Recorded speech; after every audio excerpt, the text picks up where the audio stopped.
তো প্রিয় দর্শক, আসুন শুরুতে জেনে নেব আজকের আবহাওয়া সকাল থেকে কেমন থাকবে এবং সারাদিন কোথায় কেমন থাকবে, কোথায় কোথায় ভারী বৃষ্টি, কোন কোন জেলায় হালকা থেকে মাঝারি বৃষ্টি, আর কোথায় কোথায় দমকা হাওয়া বয়ে যাওয়ার সম্ভাবনা রয়েছে। ছবি চিত্রে আমরা দেখতে পাচ্ছি আবার এক দুর্যোগ কাটতে না কাটতে আবার এক নতুন করে ঘূর্ণাবর্ত সৃষ্টির আশঙ্কা জারি করল আবহাওয়া দপ্তর।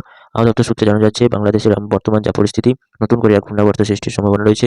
নতুন করে এক গভীর নিম্নচাপে পরিণত হওয়ার এক আশঙ্কা প্রকাশ করেছে আবহাওয়া দপ্তর।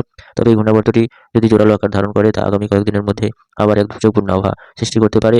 গত কয়েকদিন আগে এক দুর্যোগ দক্ষিণ ভারতের বিভিন্ন উপকূলবর্তী জেলাগুলোতে প্রবল ঝড় বৃষ্টি ঘটিয়ে গেছে, এবং তার সেই দুর্যোগ কাটতে না কাটতে আবার নতুন করে এক ঘূর্ণাবর্ত সৃষ্টির সম্ভাবনা জারি করল আবহাওয়া দপ্তর।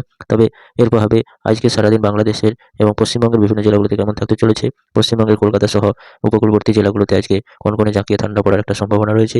এরপর আসছে উত্তরবঙ্গের বিভিন্ন জেলাগুলোতে আজকে উত্তরে শীতল বাতাস প্রবেশ করায় দার্জিলিং, কালিম্পং, জলপাইগুড়ি, আলিপুরদুয়ার এইসব জেলাগুলোতে আজকে বেশ জাঁকিয়ে ঠান্ডা পড়ার একটা সম্ভাবনা রয়েছে। এছাড়া উত্তর দিনাজপুর, দক্ষিণ দিনাজপুর সহ মালদা, মুর্শিদাবাদ, এছাড়া বর্ধমান, পুরুলিয়া, এই প্রত্যেকটা জেলাগুলোতে আজকে জাঁকিয়ে শীতল বাতাস প্রবেশ করবে এবং সারাদিন শীতল অনুভব করতে থাকবে এবং বেশ ঠান্ডা থাকবে আজকে সারাদিন।